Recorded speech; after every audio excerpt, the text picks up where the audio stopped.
One question that was asked to me fairly recently was that if I thought there was any episodes of SpongeBob that would have a largely different reception if it aired in a different season. And for the most part, the answer is no. I'm pretty sure it wouldn't matter which season's episodes like A Pal for Gary, One Course Meal, or The Splinter aired on. They'd still be seen as pretty bad. And provided everything else about the episodes is the same, I'd probably still be in the minority opinion of I'm With Stupid or The Great Snail Race if they aired in season 6 or 7. However, there is one episode that I do think falls into that category. And that would be It's a SpongeBob Christmas. I'm not going to lie, it would be very easy for me to hate this episode because the episode itself has a very interesting attitude towards modern SpongeBob. It seems to pretend that the terrible episodes that came out before it didn't exist. And as such, it tends to dip in what makes bad SpongeBob episodes horrible. SpongeBob is an idiot. Patrick is a prick. And at other times, the episode seems to ignore some of the horrible things that have happened. The main plot is the townspeople become jerks, pretending that episodes like Someone's in the Kitchen with Sandy didn't exist. It's something that can be very hard to ignore, I'll admit that right now. And these quote-unquote problems probably wouldn't exist at all if this episode came out in, say, Season 2. Speaking of which, am I going to compare this episode to Christmas Who?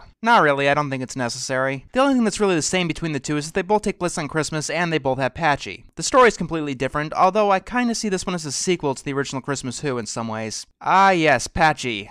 Considering for once he's animated, that means that I absolutely have to talk about him. And we'll get to those parts when we get to them. But yes, the animation. The most interesting aspect about this episode is that it's made in stop motion. It looks really good from what I can tell. Although I don't know why most of the characters look like they were made out of felt. I never thought the SpongeBob characters were supposed to be fuzzy. I say from what I can tell because when it comes to TV grade stop motion, there really isn't much I can compare it to. I mean, there's Glenn Martin, which I'm going to review immediately after Elf Bowling, but that's about it. And comparing this to something like Coraline or The Nightmare Before Christmas isn't anywhere close to fair. All I could say is that the stop motion looks appealing. They get as close to the style of the show as possible, and they do keep a unique edge, so it's not pointless. So let's talk about Patchy. For the sake of keeping things ordered, I'll talk about SpongeBob and Patchy separately. But honestly, there's really not much to talk about with Patchy here. Let me give you the 100% bare thing you need to know about Patchy in this episode. It's worlds better than his appearance in Truth or Square. That's not saying much, I know, but it's a place to start. This is for two reasons. The most important is that he doesn't overstay his welcome. A SpongeBob Christmas altogether is about 22 minutes, and Patchy doesn't even take up half of it. Hell, I don't think he even makes up a quarter of it. The second reason is that he's not a creeper this time. The worst thing that he does is steal a mail truck in order to get his letter to Santa while holding the mailman hostage. Granted, that's not a good way to start off his segments, but I'm not looking for perfection here. The main plot is Putty and Patchy having a back-and-forth argument trying to find their way to the North Pole. Eventually they crash and do that classic gag where cartoon characters are starting to starve and want to eat each other. If it sounds minimal, it kinda is. It's mainly a drive to tell a bunch of back-and-forth jokes, and there is something charming about it. And if you're wondering, Patchy does get his comeuppance for kidnapping the mailman and stealing the mail truck. I mean, if you like Patchy's bits here, great. If you don't, they won't take up too much of your time. I think that it was worth the effort, but I'm more interested in talking about the SpongeBob part of the episode. It starts with a musical number because this episode actually is a musical. The musical numbers in this episode are definitely some of the better ones in modern SpongeBob. Unlike, say, the Song Until of a Patty or In Atlanta Square Pantis, it sounds like they put effort into them. While I wouldn't download them and listen to them on their own, they're pleasant to listen to. They move the plot along nicely, and they sound very in theme. And yes, the Santa puppet does look pretty bad. Considering how good the other puppets are though, I'm pretty sure that that's intentional. It does look pretty funny. And unlike some of the other weird facial expressions in Season 8, it probably won't give anyone nightmares. Now we come to Patrick. He wants to capture Santa to make sure that it's Christmas all year. And if there's anything I didn't like about this episode, it would be him. But he's not in it for long. And when he does try these stunts to capture Santa, they do end up backfiring, which is pretty funny. Finally, SpongeBob enters the tree dome, and he does so without a helmet. And I'd like to take this moment to cover my ass a little bit. When I tend to make an animated atrocity, I do bring up things like SpongeBob not wearing his helmet a lot. Patrick's uncharacteristically acting like a jerk. SpongeBob is in Sandy's tree dome without a helmet, and people tend to pick apart those little bits in my review, thinking that it undermines my entire argument. There's a difference between a flaw that ruins an episode, and a flaw that provides a minor distraction. Think of it like this. SpongeBob not wearing his helmet in Sandy's tree dome is like a spelling mistake on an otherwise really good essay. In a bad episode like Face Freeze, it's a problem, but not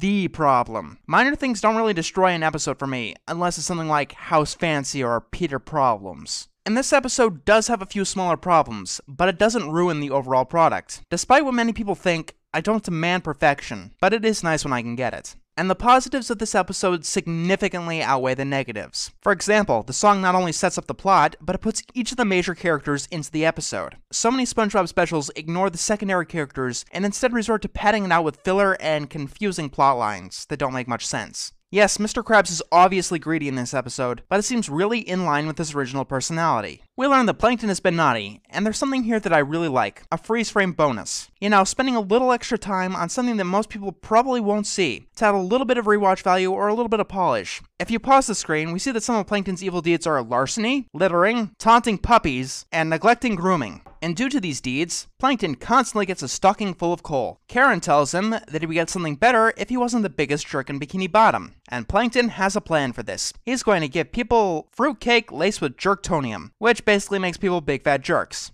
The first person Plankton sees is SpongeBob, and SpongeBob does eat a bunch of the fruitcake, but he doesn't get affected for some reason, even after eating dozens of fruitcakes. SpongeBob decides that everyone should eat the fruitcake, and Plankton lets him, downtrodden that his plan has seemingly failed. I really shouldn't have to explain why it's different to something like the Krabby Chronicle, right? SpongeBob doesn't know that he's doing something wrong, so he's able to keep his naivete and be undisputably the good guy of the episode. Also, it's Plankton, the show's villain, getting him to do these things. That's kind of important. So, SpongeBob goes and starts feeding everyone fruitcake, which turns them into jerks. It's becoming more and more clear to me that I probably should have reviewed an episode like Someone's in the Kitchen with Sandy before this, but I think I can manage, and I have something else planned for that particular episode. But in many episodes, the people of Bikini Bottom have been horrendous jerks without the influence of fruitcake. And here's what this episode comes down to, for me at least. I'm not letting what has happened get in the way of what should happen. This is how the people of Bikini Bottom should become jerks. They shouldn't be jerks of their own volition, even in an episode like The Sponge Who Could Fly. Not to mention that their jerkiness is actually funny for once.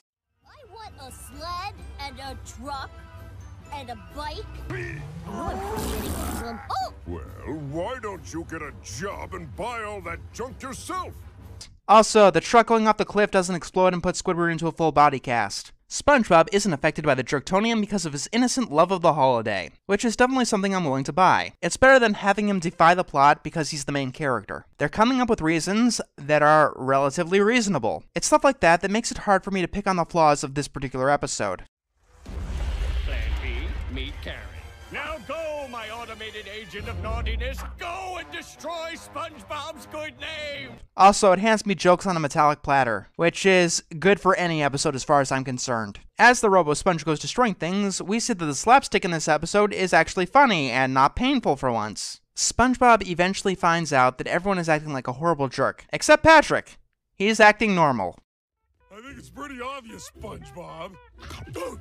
I'm eating fruitcake and setting a tiger trap for Santa! Now, if you don't mind, I'm kind of busy right now. This gets SpongeBob worried. If people don't act nicer, Santa's gonna fly right past Bikini Bottom. SpongeBob tries to get help. He goes to Squidward, and Squidward sends him to Sandy. Then Robo-Sponge beats Squidward over the head with the door. As long as an actual defiant villain and an antagonist is doing it, it's a start. Okay? It's a start. At Sandy's house, and through some shenanigans, the fruitcake falls into the Christmas magic analyzer that she was building earlier. They learn that the fruitcake is laced with jerktonium. SpongeBob is immune to it, though, because he has a tiny brain and a pure heart. But everyone else needs an antidote, which just so happens to be a song. Now, this song was made before the episode, probably before it was even planned out. I don't mind it that much because they didn't make the entire episode just to play the song. Helping it is the fact that I like the song a lot more than The Best Day Ever. The lyrics are way more well thought out and the singing is far more under control. It's also a clever way to show off what they can do with the stop-motion animation. This song manages to save everyone in Bikini Bottom, but unfortunately it seems to be too late. Everyone in town is on the naughty list, except Plankton. So he gets the Krabby Patty formula. SpongeBob tries to say something, but apparently he's the worst jerk of all. He's over there right now, wreaking havoc. That's good comedy. Considering the robot wants to destroy Christmas, it attacks Santa, and it becomes even bigger. And we have an action-packed climax. It's actually pretty good. When it's destroyed, they find out that the robot belonged to Plankton, and they bury him in coal. And that was It's a SpongeBob Christmas. It has its problems, but nothing that destroys the episode or even really harms it. The important characters are completely in character. The story is completely coherent. And the things that they do forget about don't ruin the plot in any way whatsoever. I mean, even Christmas Who had a couple of things like that. After Sandy Sandy told SpongeBob what Christmas was, she vanished from the story. And besides that, she probably should have been hibernating. Santa only came to Bikini Bottom after they knew what Christmas was. Still, small stuff. Do I think that this episode is good as Christmas Who? No, but I do think it's in the ballpark. It's nice, and that's the one thing that I really like to say about SpongeBob episodes.